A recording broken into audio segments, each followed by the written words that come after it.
Hi friends, welcome to Suja's vlog. இன்றைக்கி என்னோடய சேனலில் என்ன ரெசிபி பார்க்க போகிறீங்க அப்படின்னா, அம்பேச்ச கோஷிம்பீர் மகாராஷ்டிரா ட்ரெடிஷ்னல் ரெசிபி மாங்காய் பச்சடின்னு சொல்லலாம் தமிழில். ஸோ இதுக்கு தேவையான இன்க்ரீடியன்ஸ் எல்லாமே நான் ரெடியாக எடுத்து வச்சுருக்கேன். அதுக்கு வந்து ஒரு மாங்காய், நமக்கு வந்து நல்ல புளிப்பாக இருக்கக்கூடிய மாங்காவை எடுத்துக்கோங்க. நீங்கள் தோலோடையும் சேர்த்துக்கலாம், தோலை துருவியும் நீங்கள் வந்து தோலை சீவிட்டும் சேர்த்துக்கலாம். காரத்துக்கு ஏற்ப பச்சை மிளகா, கடலைப்பருப்பு ஒரு 3 ஸ்பூன் அளவுக்கு வாஷ் பண்ணிவிட்டு ஒரு அரை மணி நேரம் ஊற வச்சு எடுத்துக்கோங்க. 1 ஸ்பூன் ஜீரகம். அடுத்து பூண்டு வந்து பார்த்திங்க அப்படின்னா, பெரிய பூண்டாக இருக்கிறதுனால ஒரு 10-12 பூண்டு எடுத்துருக்கேன். சின்ன பூண்டாக இருந்துச்சுன்னா ஒரு கட்டு எடுத்துக்கலாம். இப்போ இந்த மாங்காவை தோல் சீவி நீங்கள் துருவி எடுத்துக்கலாம், இல்லைனா டேரெக்டாக தோலோடையுமே நீங்கள் துருவி எடுத்துக்கலாம். நான் வந்து தோலோடு தான் சேர்க்க போகிறேன். நீங்கள் நறுக்கியும் சேர்த்துக்கலாம். நான் வந்து நறுக்கி தான் சேர்க்க போகிறேன். இப்போ இதை வந்து நறுக்கியாச்சு. மிளகால காம்பெல்லாம் கிள்ளி ரெடியாக இருக்குது. பூண்டு வந்து கொஞ்சம் பெருசாக இருக்கிறதெல்லாம் 2 துண்டாக கட் பண்ணி எடுத்துகிட்டேன். மிக்ஸி ஜாரில் இதை வந்து இப்போ நம்ம சேர்த்துக்கலாம்.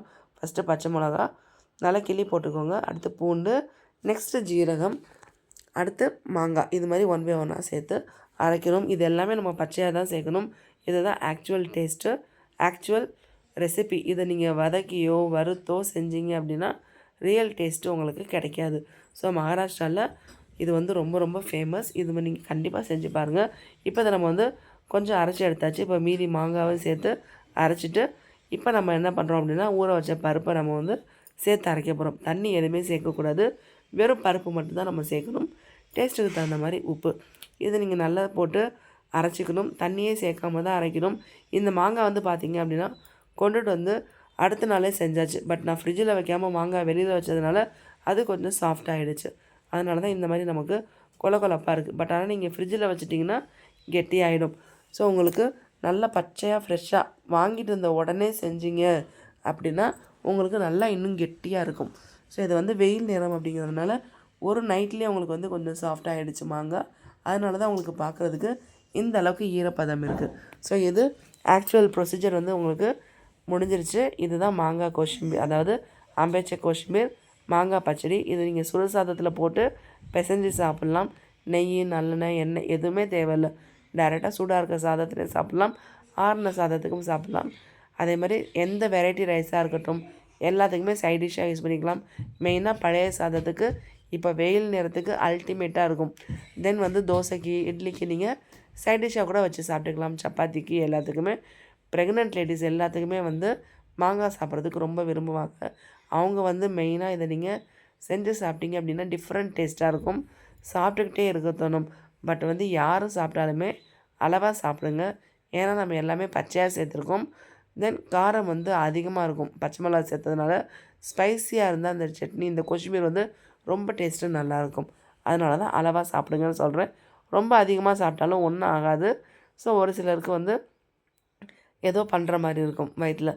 ஸோ அதை அவாய்ட் பண்ணுறதுக்காக தான் அளவாக சாப்பிடுங்கன்னு சொன்னேன். ஸோ விரும்பி சாப்பிட்றவங்க தாராளமாக சாப்பிடுங்க, ஒன்றும் பிரச்சனையே இல்லை. அதிகமாக சாப்பிட்டாலும் ஒன்றும் பண்ணாது.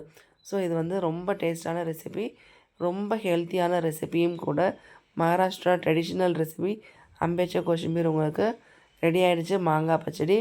இதை நீங்கள் வந்து வெளியில் வச்சு சாப்பிட்டிங்கன்னா ஒரு நேரம் வச்சு சாப்பிட்லாம். அடுத்த நேரத்துக்கு வெளியில் வச்சிங்கன்னா ஒரு மாதிரி டேஸ்ட்டு மாறிடும். அதனால் ஃப்ரிட்ஜில் வச்சுருங்க. ஸோ கொட்டை வந்து எடுத்துகிட்டு அந்த கொட்டை பகுதியில் இருக்க சதை கொண்டு சேர்த்தாச்சு. ஏன்னா அதுலேயும் புளிப்புத்தன்மை அதிகமாக இருக்கும். அவ்வளோதான். இதை நீங்கள் வந்து ஃப்ரிட்ஜில் வச்சு சாப்பிட்டீங்க அப்படின்னா தாராளமாக ஒரு 5 நாளைக்கு வச்சு சாப்பிட்லாம். உங்களுக்கு அப்படியே இருக்கும். கைப்படாமல் ஸ்பூன் வச்சு எடுத்துக்கோங்க. தண்ணி எதுவுமே படாமல் பார்த்துக்கோங்க. ஸோ மகாராஷ்டிரா ட்ரெடிஷ்னல் ரெசிபி அம்பேச்ச கோஷிம்பீர் சூப்பராக ரெடி ஆகிடுச்சு. நீங்களும் ட்ரை பண்ணுங்கள். மாங்காய் சீசனும் ஸ்டார்ட் ஆகிடுச்சு எல்லா ஊர்லேயுமே. மறக்காமல் செஞ்சு சாப்பிடுங்க. ப்ரெக்னென்ட் லேடிஸ்லாம் சாப்பிடும்போது அளவாக ஒவ்வொரு ஸ்பூன் எடுத்து டேஸ்ட்டை பார்த்து சாப்பிடுங்க. ஒன்ஸ் நீங்கள் ட்ரை பண்ணிங்கன்னா அடிக்கடி செஞ்சு சாப்பிடுவீங்க. உங்களுக்கு இதை நீங்கள் கொஞ்சமாக தண்ணியில் கலந்து ரசம் மாதிரி தாளித்து கூட நீங்கள் வந்து சாதத்தில் ஊற்றி சாப்பிட்லாம், இல்லைனா சூப்பு மாதிரி கூட குடிக்கலாம். ஸோ மறக்காமல் எல்லாருமே ட்ரை பண்ணி பார்த்துட்டு இந்த ரெசிபி எப்படி இருக்குங்கிறத சொல்லுங்கள். சேனலை மறக்காமல் சப்ஸ்கிரைப் பண்ணிவிடுங்க. தேங்க்ஸ் ஃபார் வாட்சிங்.